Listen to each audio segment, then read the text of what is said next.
Hello again, and welcome to the Mentor Minutes podcast. I am your co-host, Steven. And I'm your other co-host, Jared. That's right. And so what are we talking about today? Well, like we always talk about, we talk about board games and other nonsense. Other nonsense? Yeah, well, sometimes we talk about wine and movies and books and Sanderson. Yeah, and Sanderson. A lot of Sanderson. So speaking of wine, Viticulture Worlds, just got it literally today. Just today, we opened it. I am together. So excited. Yeah, I was actually behind the camera just like sitting there. So check out that unboxing video if you would, because that just happened. Yeah, so I think the actual release date for the co-op game, the expansion. Yeah, is next month, right? Is it? I mean, I think we bought it off the website. Yeah, like I'm not trying to say I got. I mean, like they extra still considered that a pre-order. Yeah, that's true. So I guess if you're a champion, then you get it early, and that's why mine arrived. I guess so. And if you're not, then I think it's next month. Then you gotta wait. Yeah. Okay. But yeah, the Viticulture expansion comes in, well, so you can buy it in a wine crate, which is essentially their big box, container storage system for all that Viticulture is at this point. Right. That's had many expansions as far as like the cards, and then Tuscany, of course, and now you've got Viticulture Cooperative Viticulture World. So all of that now they've offered this wine crate solution. And I love how there's so many editions of Viticulture. There's like the regular edition, the essential edition. There's Tuscany regular. There's Tuscany essential. Right. Then there's like the other smaller expansions that came before Tuscany. That there's cards. It's like the Visit from the Rhine Valley, and then Moore's Visitors. Yeah. Well, there was also the Arboriculture or something like that. Oh, I don't know. Yeah, that came before Tuscany. It apparently wasn't very popular, and so they didn't put it in the essential edition. But all that stuff can fit in the crate as well. Like everything that's ever come out for Viticulture, whether or not it's actually still in use or ever came out, right, it'll fit. I think that's great. I mean, at this point, that's what you need. You need some way to store all that stuff. Yeah. So, it looks great. I like the way that they put all the trays in there. It looks like it's going to work out pretty well. Because, I mean, now you're talking 3 boards to store with the game. Yeah. The base game, Tuscany, Viticulture World. They all have different boards. I keep looking over at it because I just want to play with it some more. He's getting ready to sort it right now. I know. Stop the podcast. If you see me looking in that direction, I'm looking at my box. He's fixated on wanting to make this thing sorted and just, all right. But we're going to move on. Yeah, let's talk about something more interesting. If I keep talking about it, he's just going to abandon the podcast, and then you're going to say, what happened to Steven? And I'll say, well, I just told you. You can be a one-man podcast. No. Can't do that.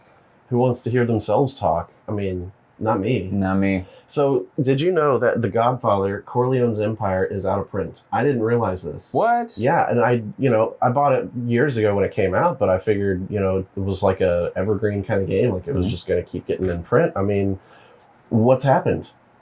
Am I the last to know that this doesn't have is just, what is it now, like exclusive? I would have to say you're probably still in the know somewhat, so you might be the last of the in the know people, but like the last of the 10% of people who follow this stuff. But you still get 90 percentile. Like you're still I guess. But still, I mean, this is upsetting because I think it's a great game that is so underrepresented, and it's just great. I mean, it's a wonderful worker placement game, thematic after the movies, and it's a wonderful gateway type of game. Now, maybe it's not the first worker placement game you show somebody, but it's probably the second one that I recommend that you show somebody. What's your first? Something short like Mintworks, or maybe even Stone Age or something like that. All right. But yeah, I would go with The Godfather. It's an easy one to get to the table because gamers, non-gamers, it's easy to say, hey, you've seen the movies. You get to kill each other in this game, and it's fun. That you can be your family, your own Godfather family, mafia family rather. I wouldn't mind playing through it. Oh my goodness, it's fun. I love it. It's I'm just bummed that it's not in print anymore, because now if I'm recommending it, which I have been, people are going to be like, well, hey, you sent me to get this game and it's not available. It's like Dreamscape. I got Dreamscape recently. Yes, talk about that. Yeah, so I played it recently at the last con I was at, and I loved it so much. Literally before the game ended, I already had it up on eBay looking to buy. It's like, where can I find this? Yeah, it's apparently out of print. Oh, it's been out of print for years. Yeah, and it's mostly in French. 2017, I think. I mean, it's been years. Yeah. So I actually owned the French copy because I couldn't find the English copy at a reasonable price in the States. And I got the English copy, and I accidentally paid an unreasonable price just because I put it in my cart, and then at some point accidentally hit quick buy. And well, I mean, I'm not complaining too much, but also I spent I accidentally bought it. Yeah. And it was it was like the all-in. It was, yeah. Like it wasn't just the base game. It was like everything that they had. It was, yeah. But that's awesome because now I can play the expansions with you. I'm really excited about it. Yeah, it's a great game. My wallet is not excited about it. Right? Did you tell Anne about it? I did not tell her. So it showed up, and she saw that it was like one big box and then like 4 small boxes. And she's like, "What did you do?" And I was like, "Oh, nothing. It's just a game. Like no big deal." It's just a game. Yeah. It's just this out of print, all-in Kickstarter that is very rare at this point in the States, and I paid way too much for. When you put it in those terms, it sounds a lot worse. Oh, I can't wait to tell her. It'll be hidden by then. And it's going to be this easy. Hey, Ann, check out the latest podcast. We didn't name any prices. That's true. He actually did it while we were at the con. When he pulled out his phone, he was looking at like prices for this thing, and then I remember he was standing there in the parking lot. He opens it up and he's like, "Yeah, it's even on eBay," and I got it in my cart. And he's like, "Oh, I hit the wrong button because apparently I just bought it." Yeah. And I was like, they make quick buy so easy. Shout out to eBay. Like, it's super easy. Too easy. Yeah. To spend and lose a lot of money. Yeah. But I'm happy for you. I mean, for the longest time, ever since I played it, it's been like a grail game for me. Like trying to find it at a reasonable price. Yeah. You know? So, but I own it now. Obviously, I've had it. But now he played it one time. Just like me, he caught the Dreamscape bug and was like, I got to get a copy, and just perchance ended up buying the all-in. It's so, like, it's the perfect combination of just like a relaxing, fun game because of like the art and everything, but at the same time, it's really stressful, puzzly. It's kind of like this Sagrada feel to it, where you got to match patterns in your own little board of stuff. Yeah. But there's no dice. It's just, but you are drafting things in a sense. You're trying to get these colored tiles from different areas. And that's really your only actions. After that, then it kind of, you use things to manipulate it. Like you use tiles to manipulate stuff. But during the first part of like the round, you're just moving and then collecting discs. Like, yeah, you have like 4 actions, which include moving, collecting discs, all that kind of things. And so like you do have to kind of budget your actions, but there's ways that you can really get around, like doing quick jumps and things like that. There's a lot of combos that you can do with the cards that you start completing, and even if you don't complete one, you do get that first extra action on the card that's sitting out there, which is great. So you're always able to do some extra thing every turn, as long as you collected the disc that you want to use. Right. But you know that disc isn't wasted. You get it comes back to you, so you can use it again in the next round, or put it in your dreamscape. And they say that because it's like a landscape, but it's for your dream. Yeah. And you're making terrain types and stacking. It's a bunch of weird terrain too, like just this big old like hill surrounded by water. It's all really kind of dreamy looking, but at the same time, it's just really cool. The art in this game is fantastic. Oh yeah. If you haven't seen it, definitely go check it out. Take a look at all the pictures of the board and the art and everything. It's very language independent. Like I said, I have the French version.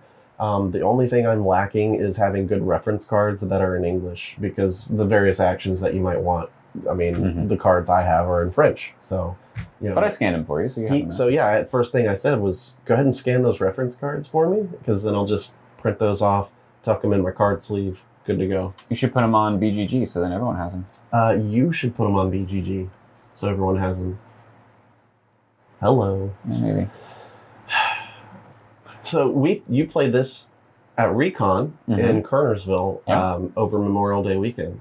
I did. We both went to this convention. We went. I went last year. You didn't go last year. No, it's my first time. We also went with Holly, and she's been behind the scenes on the channel. I don't know if you've noticed the news videos, sometimes in the most recent ones in the description, also written by Holly Blackney. So she's been helping out with writing some of those, just because it's a ongoing chore of writing stuff constantly. Whereas like a tutorial, I can get a lot done. I can take a break. I can get some other stuff done, take a break, and then, you know, put them out. But the news, there's always stuff to talk about. There's always stuff to research. It's just... It seems like a lot of work. It is a lot of work. I like that you just invite me here and I just talk, and that's all I have to do. Well, I mean, I wish you'd do more, but I can't make you. But I like just sitting here and talking. That's all I have to do. Yeah, well... I mean, play games sometimes. Sometimes I play games. Sometimes he plays games. Yeah. Mostly I try to get him to work, but he won't do it. You want me to like email people and stuff? Yeah, I'm like, come on, talk to people, get out there. Maybe you should join Facebook for once. I break down when I have to email people. Like most of my work days, like he's not on social media. It's ridiculous. I'm like, you know, you're on the internet now. Like people are gonna look for you. Yeah, I'll get I don't know, Instagram or something. Yeah, I mean, start there. I think. Yeah. I mean, so if you want to see Steven on Instagram, comment below with suggested names for him for usernames. Okay. I think that's a pretty cool. Yeah. You know, leave us a comment. And maybe I'll take it, unless they're all horrendous. And then... Or used, because I mean, people could take it. Oh, good point. Yeah, but don't leave your own. Well, even if it wasn't taken, someone could read it and then take it. That's true. So you got to be on it. So if there is an Instagram name that's already taken, I will friend them instead. Hey, there you go, free friend. Yeah. Steven will be your friend. I will. Okay, so that's our comment thread now. It's just freaking Instagram, like, usernames. Good job. Yeah. So here we go. ReCon's been fun, though. I've enjoyed, seeing some people that I saw last year. Got to play some games again with some of those folks. So shout out to everybody that I got to play with. Thank you. And we did play a lot of new games that have come out. Oh, yeah. What was one that you want to talk about? So I really enjoyed Ark Nova. Yeah. It was, I think that the comparison to Terraforming Mars was accurate, but at the same time, it's different enough that I think they fulfill two different niches. I think they're pretty different. They have some similarities, though. Yeah, but so do all games, really. Okay. Like, right. Oh, I have a worker placement game. I guess I shouldn't buy another worker placement game. That's fair. They're different enough that you should. On. Yeah. Okay. Like people said the same thing about Underwater Cities. They're like, it's the same game as Terraforming Mars, and I'm like, it's not. Yeah, that's not true. It's not. But people said it at the time. So, like for instance, Terraforming Mars. How do you take actions? Well, you can pay for them, or you can play your card. But in Ark Nova, you have 5 cards, and you're always doing one of them. I really liked that strategy. So in case you're not aware, you have 5 cards in front of you. Each one is one action that you can take, and they're always in front of you. So you can always do these 5 actions, but the more you let it wait, so whenever you take an action, you have to put it back at the start, and the more these keep building up, the stronger they get. And so you really want to... forward to the higher values, like they're numbered. Yeah, 1 through 5. Yeah. And so you really want to wait for that last 5 spot. And so it rewards you for kind of doing it cyclically, almost. Right. But sometimes you really need to do that action at a certain time, and you're like, but if I wait, but I really need to do it now. Yeah. What can I do if I have it?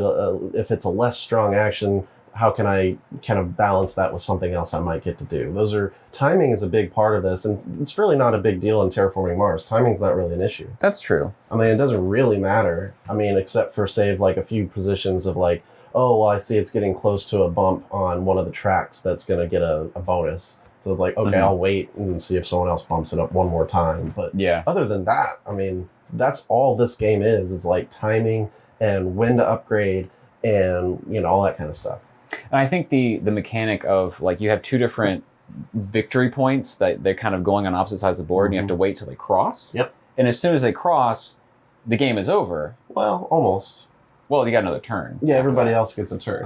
But I love how the way you score it isn't who has the most points on either one, but how separated they are. Which, again, is not like Terraforming Mars, which is strictly victory points. Right. Okay, so it's too different to say why they're the same.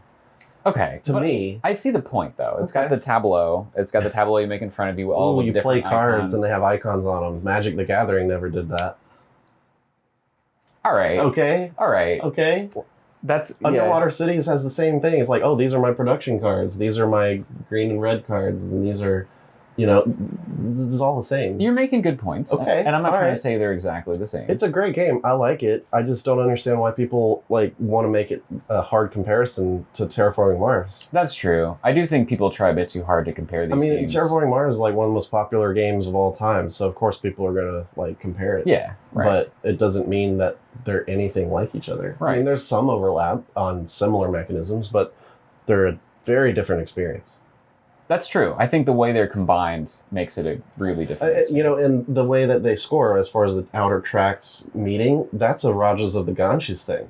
If you've ever played that, that's how that scores. I mean, there's no victory points in that. You're just going up income on one and fame on the other. Mm-hmm. Same thing. But, you know, that's about it. That's the only overlap.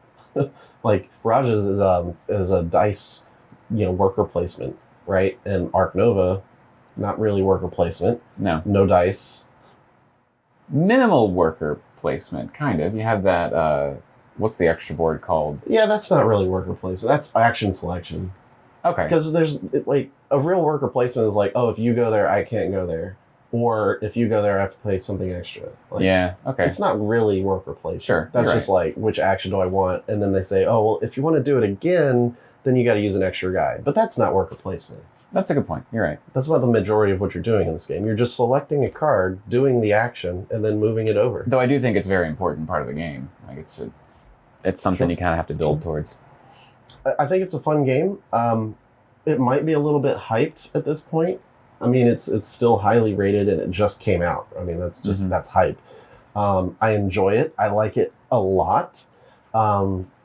But I think if you're expecting it to be the best game in the world and you play it, then you're going to be a little bit disappointed and you may not like it as much. Yeah, we talked to someone at the con who kind of felt like that. That was his impression. Yeah, he super hyped it up thinking it was going to be like the next Terraforming Mars. Like the best game in the world. And I think he just like overhyped it a bit. Right. And I think if you go in there with no expectations and you just like the idea of like building your own zoo, you're going to have a blast. Yeah. But I mean, it's a heavy game. You got to know it's a heavy game and appreciate that, or you're not going to like it. But I think the theme actually does really give it a lot of benefit here. Yeah. I really enjoyed the zoo aspect, and I think because of that, I really enjoyed the game. Absolutely. I mean, who doesn't love animals? And I will say, this is one of those games like, whereas like Wingspan, every card is unique.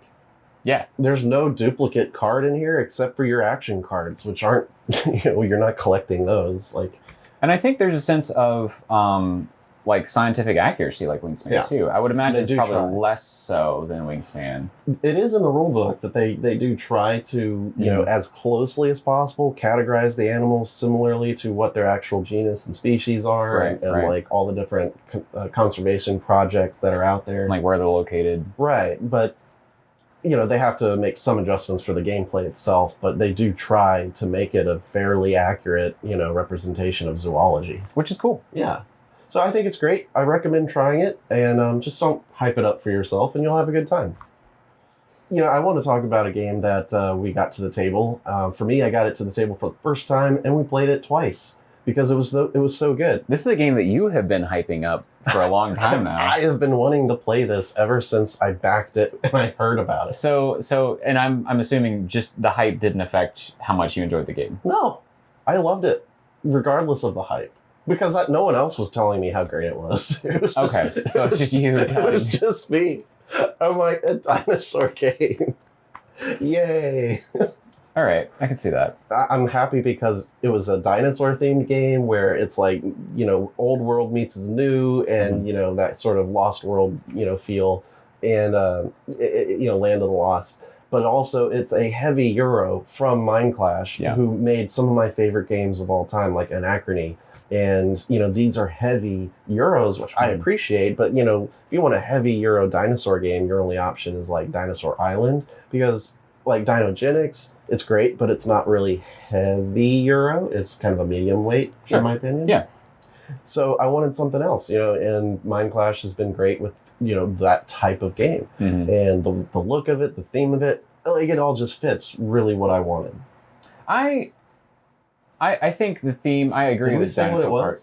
I don't think we didn't even give the title yet. The game is called Perseverance Castaway Chronicles, which technically in the box that was delivered, it's episodes 1 and 2. 2 separate games. Because there's 2 games in the box.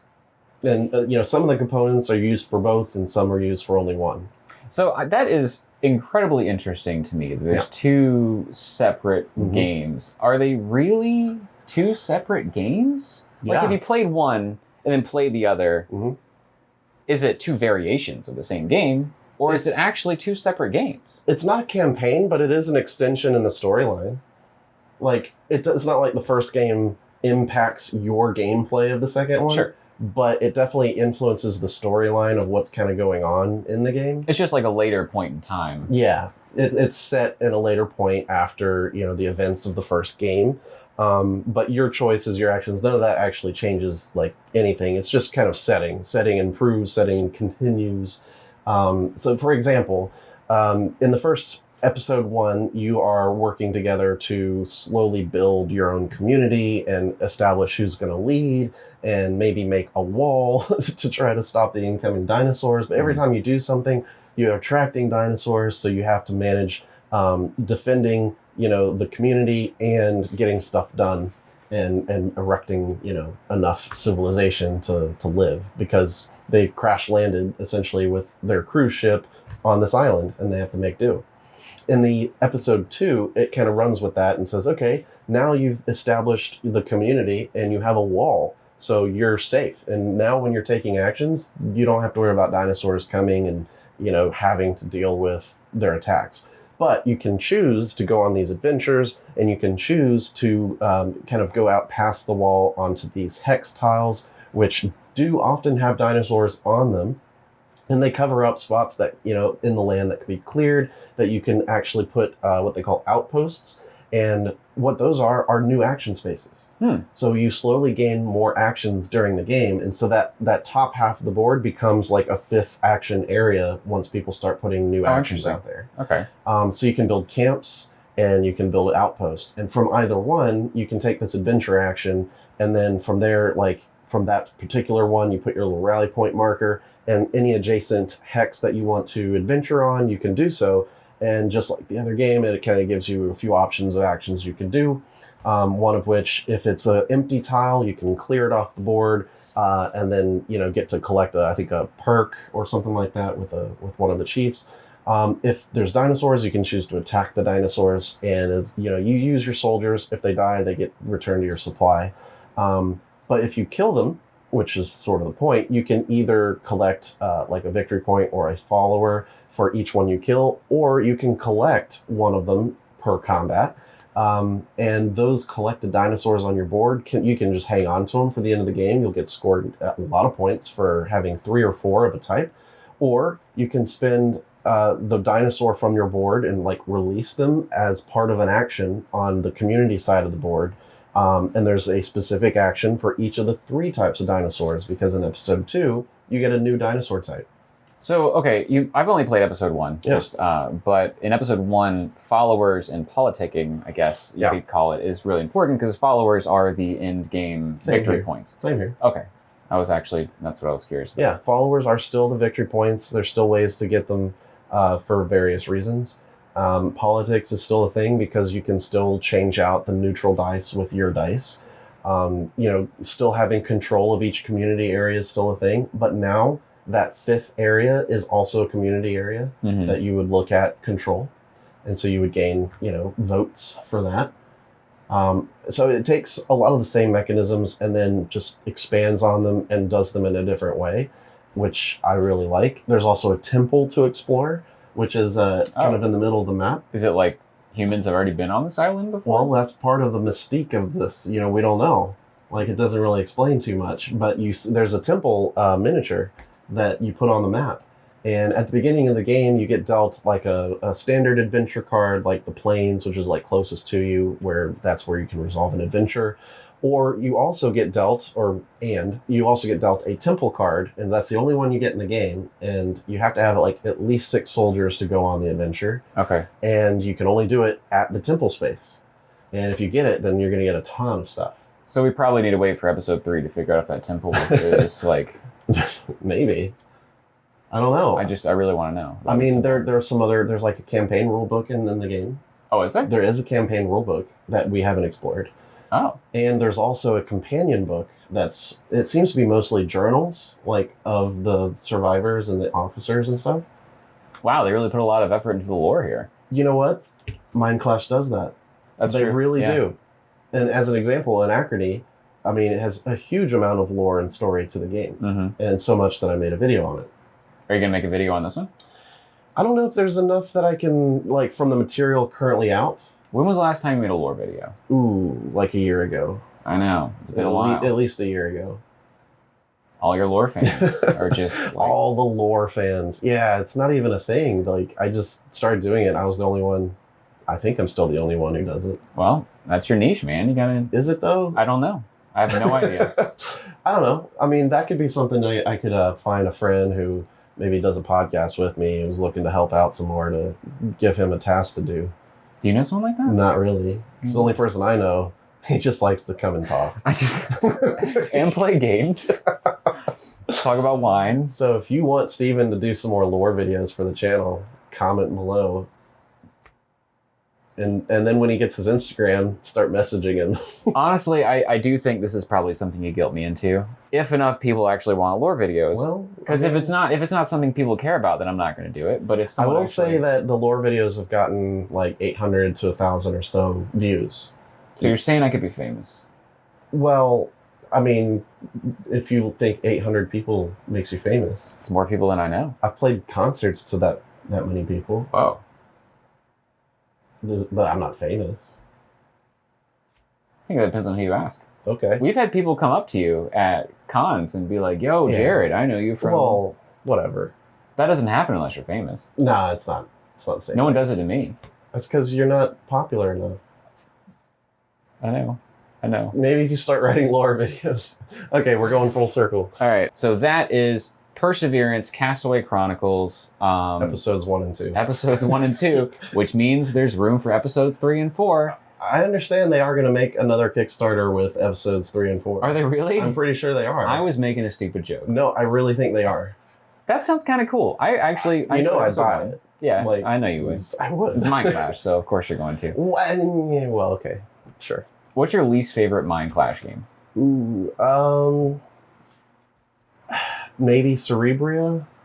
Maybe? I thought you liked Cerebria. I do. I do like it. I remember that's the game you played one time at a con, and I didn't make it to start playing, and then like 4 hours later you were still playing it, and I just had to keep finding games to just... Are you sure that was Cerebria? No, I thought it was. Maybe that was Lisboa? Maybe. Oh, no, I played Cerebria with you. Okay. That's the game... 2-on-2 kind of thing. Yeah, okay. Teams. No, it's a different game. Okay. So you didn't play it? No, I was talking about the game that you played at the con without me. Oh, okay. It's a different game. But we played Cerebria? Yeah, we played Cerebria. Yeah, it's fun. I like it. I don't like teaching it, but that's why I made a video, so I don't have to teach it, because I already taught it. Are you going to do a video on Perseverance, Castaway Chronicles, episodes 1 and 2? Probably. I will say I have been writing a tutorial script for it, so it's just a matter of finding the time to record it all, because that's another game that is going to have like a ton of shots to record. Yeah, I remember it took like 40 minutes or something to... Yeah, well, yeah, if you're sitting there and teaching it at the table, it's going to take you 30, 40 minutes. Yeah. But I'm going to teach, just like I normally do, like as much as I can in one video for the game.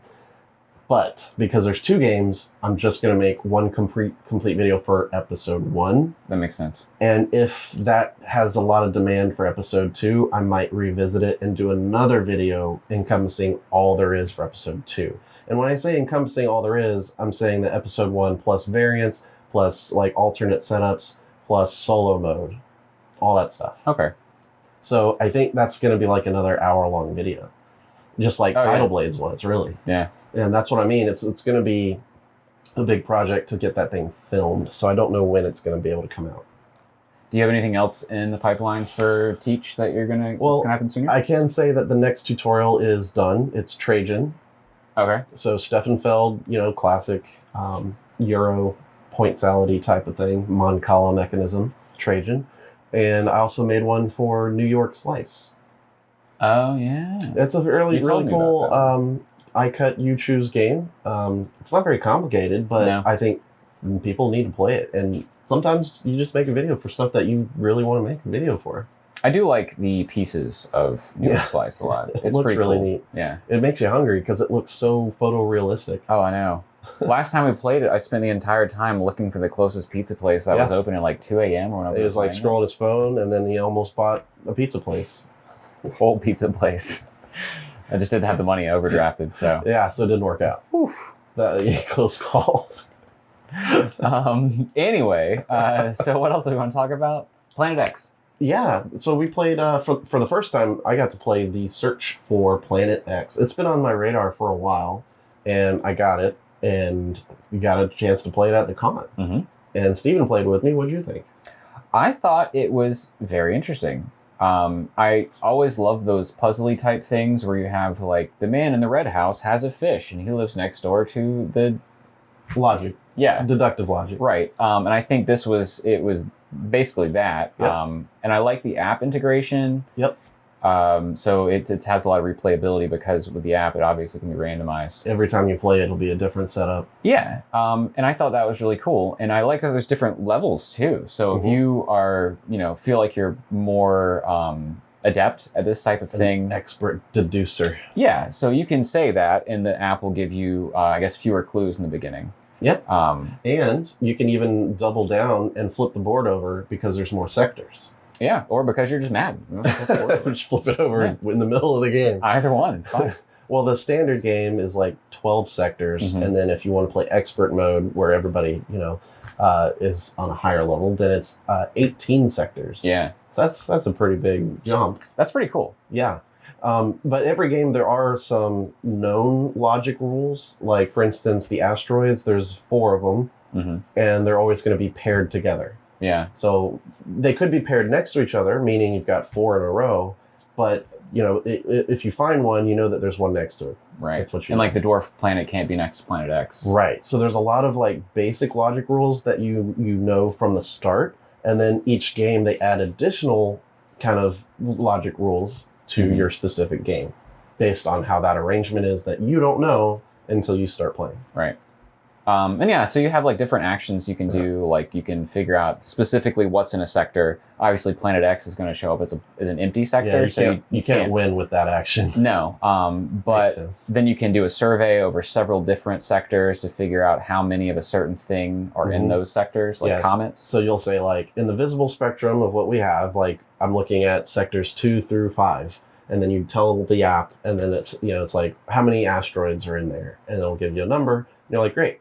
So I know within there's 1 or there's 2. I do think it's interesting that you have to announce what you're doing to everyone else. You don't have to announce the answers. You have to announce what you saw. Right. But that way that whenever you play an action, people are aware of what information you're getting. Right. And you can actually, on the sheet that you're writing everything down, there's a section specifically to log other players' actions.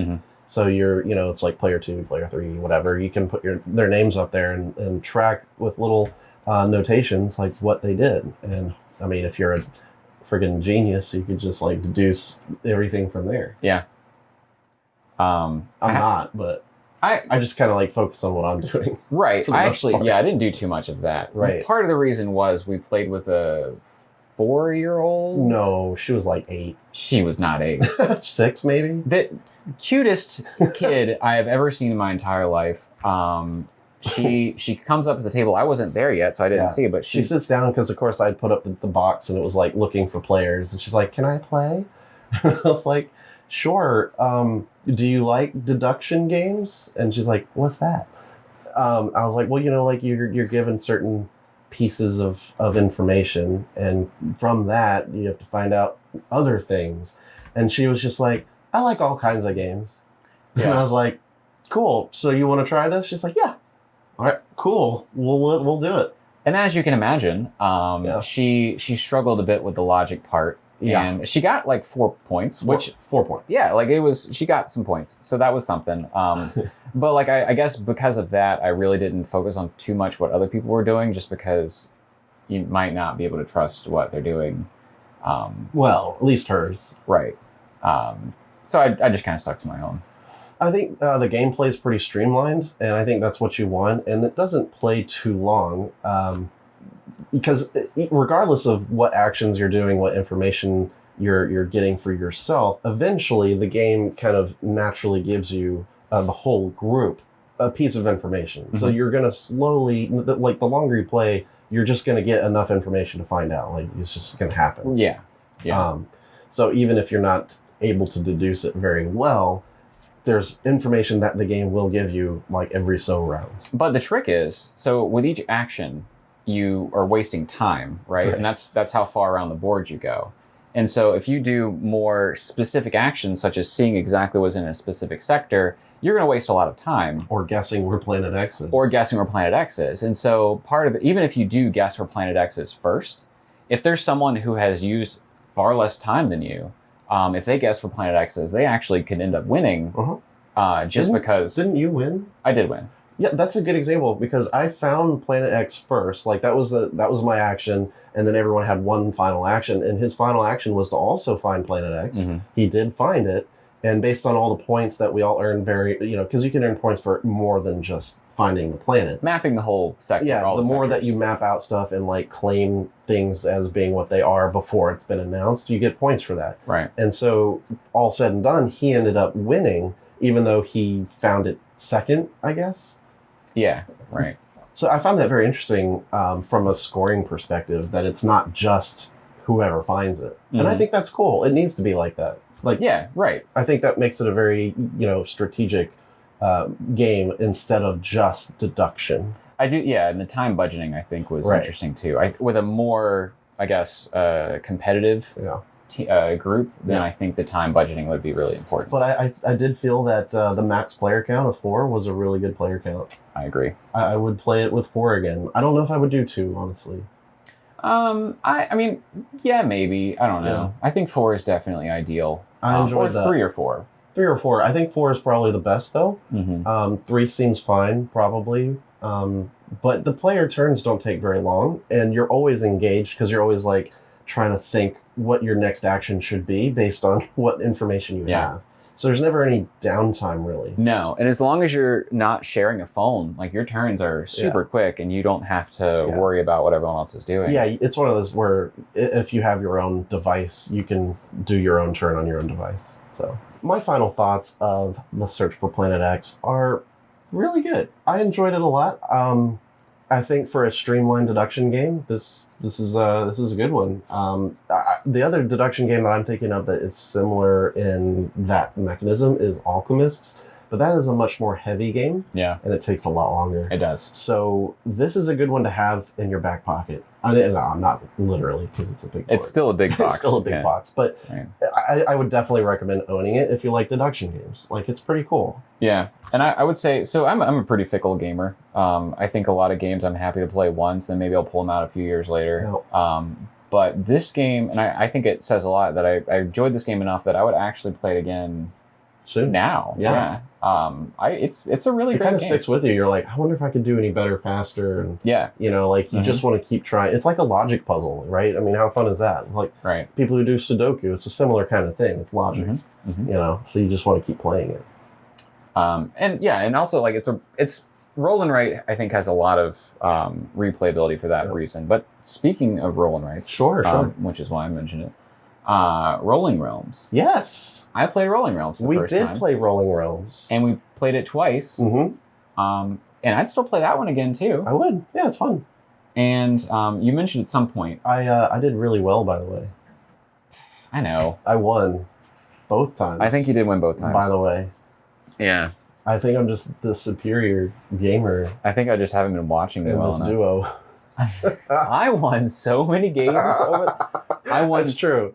I won so many games. I just have to brag about like the ones that I did win. It's very abnormal for me to win as many games as I did. So like I'm not going to say that I'm superior by any means, but he actually really upset Holly because we played with her like every game. Really? And she was getting really upset that she didn't win anything. Wait, it wasn't me though, right? I mean, you won every game. Yeah, but it wasn't. Okay, all right. So maybe it was me. It's not my fault. I just It wasn't your fault? I go hard in the paint.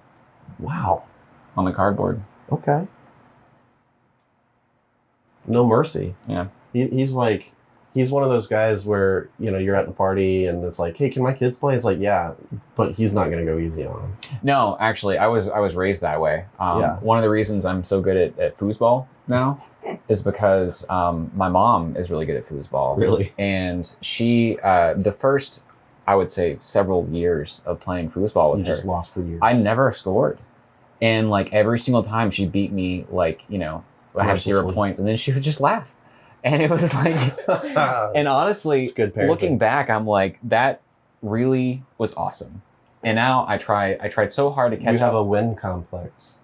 No, I don't think I do. Because you're like, I have to win because I've suffered so much. I don't think I have a win complex, but I do have a hard time not trying.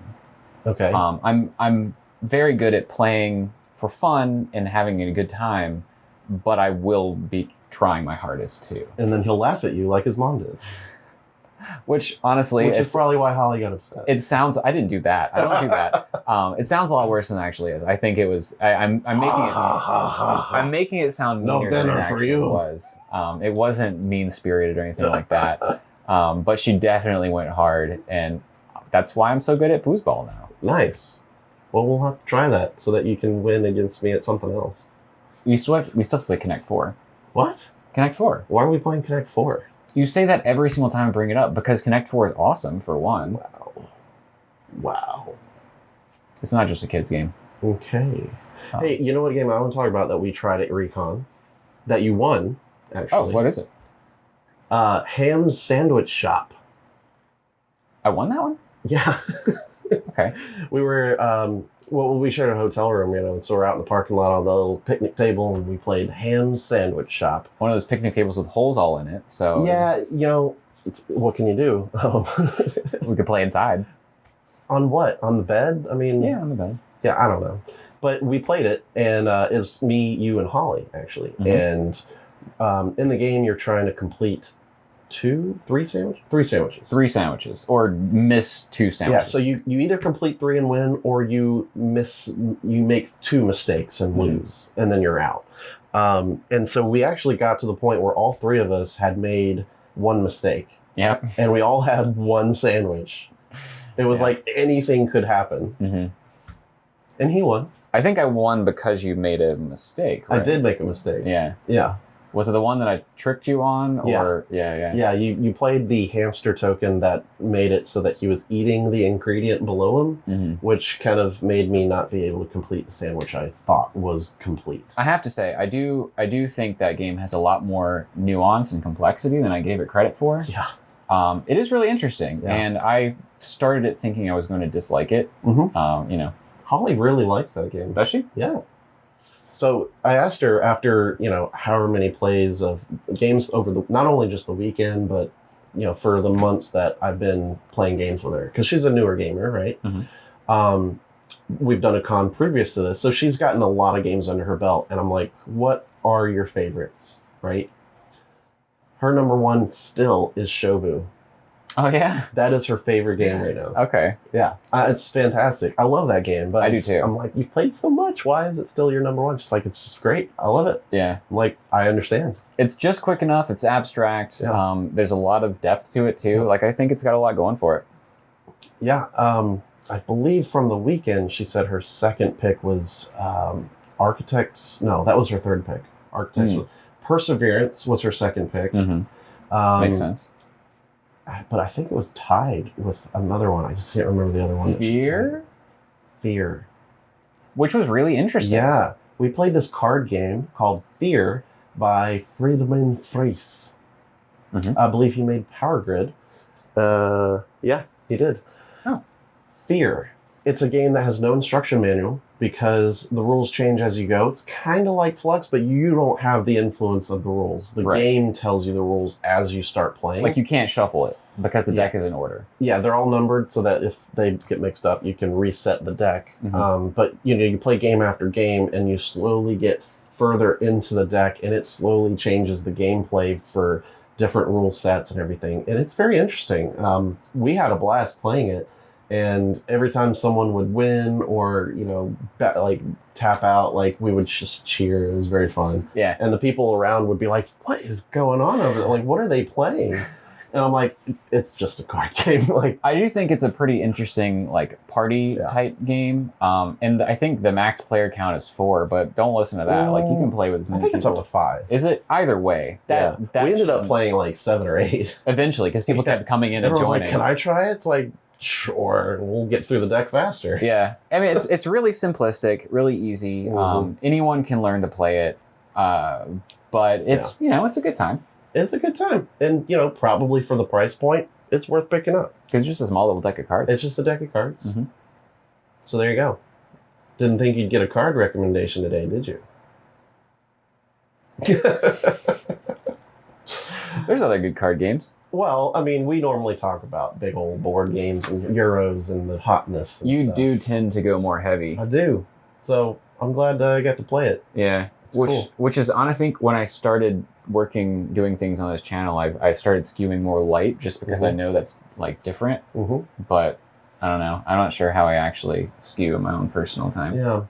Well, you still have a collection to build up, so you got a lot of space to, choose your games. I got those 3 games from Asmodee. Yes. Oh, really? Yeah. Yeah. I got all 3 because it came with free shipping. So there was a big sale that I saw for a number of Asmodee games, and I sent them some links. I'm like, hey, I know you had asked me several times, like, hey, what kind of games should I be looking at? And if there's any good sales, like at the flea market, for instance, which was at the convention. But yeah, I saw these sales, and I was like, these are pretty good. I'm excited about Tokyo Highway.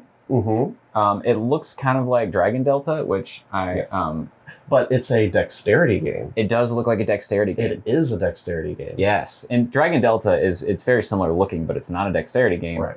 We have to tell ourselves that over and over again. Right. Because that's really not important. As long as you can place it, it's fine. It's fun. What are the other 2? There was The Magnificent. The Magnificent. I think that's what it's called. Did you pick that up? Yeah. That was the most expensive one, and it was still like $20. Really? Yeah. I bought it for 11. Okay, maybe. There was one that was like 90% off, and it was like $6 or something. Plus shipping. No. Okay, I don't know what it was, but I ended up spending like $30 or $35 for 3 games. That's pretty good. And so at that price, I was like, I'm just going to see if it's good, you know? Like, I mean, I kind of curated them for you a little bit. Oh, did you? Well, yeah. I just figured you got the cheapest discounts. No, I went through the list of what was on sale. Oh. And I was like, these are good. That's nice. Some of them I owned. Like, I own Tokyo Highway. Oh, you do? Yeah. Oh, we should play it. You would love it. I think so too. And it plays fine at all player counts, honestly. Really? Yeah, but I think it's probably more, it looks crazier when there's more people.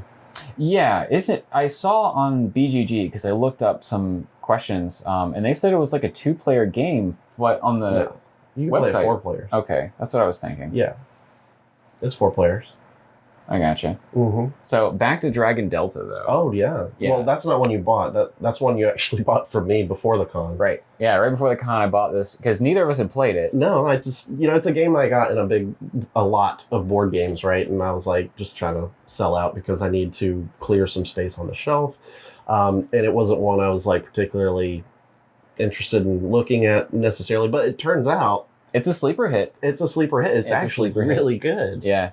It's a great game. It's super light and easy to play. And I have been telling you. We played it several times over the convention. I think I played it like 3 or 4 times. Right. And you kept introducing it to people, and people would walk by, and they're like, what is this?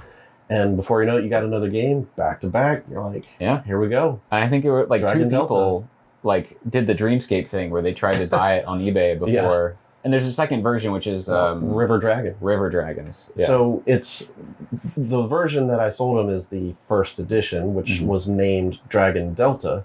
And then at some point I don't know who bought it or re-released it, but they rebranded it with a dual layer board, meaning it's just a little bit different on the back. But they named it River Dragons, but it's the same game. So if you're looking for it now, you can look for either one. He has Dragon Delta. Yep. And it plays up to what, 5? 6. 6 people. 6 people can play. I think it's best. It's 4 a to riot. 6. Yeah, it is a riot. And you're trying to get exactly opposite of where you are. The point of the game is just to get across the board, and you have to go to opposite. So it's really good when you have even numbers. Tack. It's like It's like tack. Okay, kind of You're like trying to get to the opposite side of the board. Yeah, but there's always someone on the opposite side. Holy crap! It's another tack reference. Okay, this is not a tack killer. It's a tack killer. No. Wait, yeah, actually, good point. We did not mention tack in the last episode, did we? I'm sure we did somehow. It's a great game. We're slipping. It's great. Play it. Anyway, yeah, so it's best 4 to 6 people because you have to have someone on the opposite side of you. Well, sort of. You want a lot of interaction so that you can start using other players' bridges. Yeah. But I've been trying to get him to, since we played it, I've been telling him every day we need to play this on stream. It's been like 3 weeks. I know. And it's like every day. You're like, let's play it again. I know.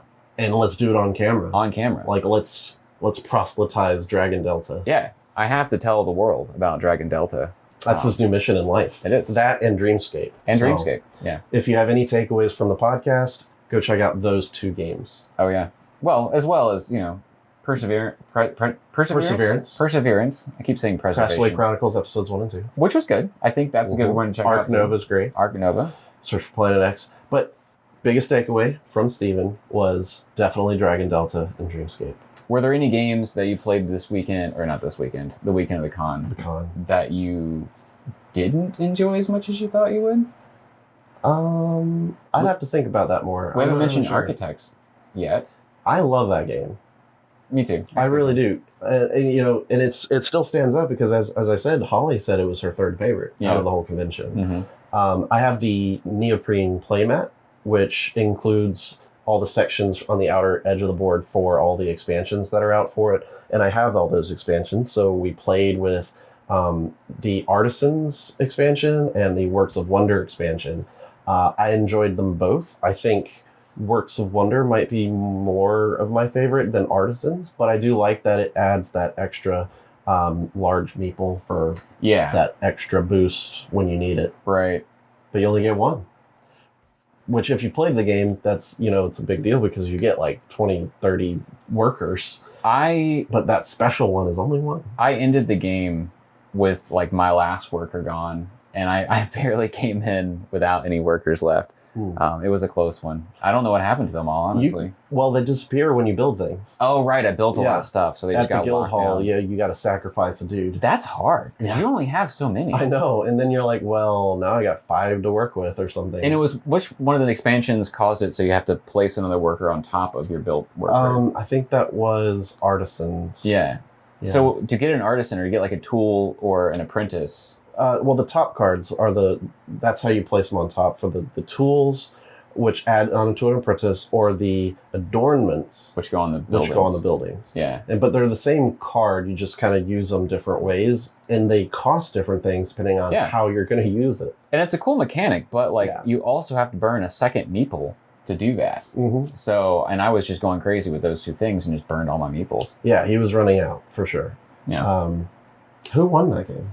Did you win that game? No, I didn't. I feel like I don't remember. We played it 5 players. Right? Yeah. With the expansion, it also plays up to 6. But I would say don't play more than 5. It would take a lot longer. I think 5 was a good number. Mm-hmm. 4 or 5. 4 is probably the ideal number, honestly. Mm-hmm. But 5 is still great. It's doable. I would say you need to be careful of any game that bumps up extra players whenever they put out an expansion. That's usually a red flag. Well, it's not that you have to, but they included the components to do it. But the reason they included it is because people wanted it, not because they thought they should.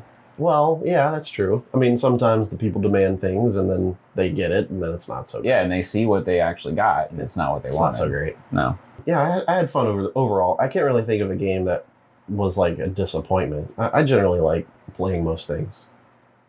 Yeah, I can see that. Yeah.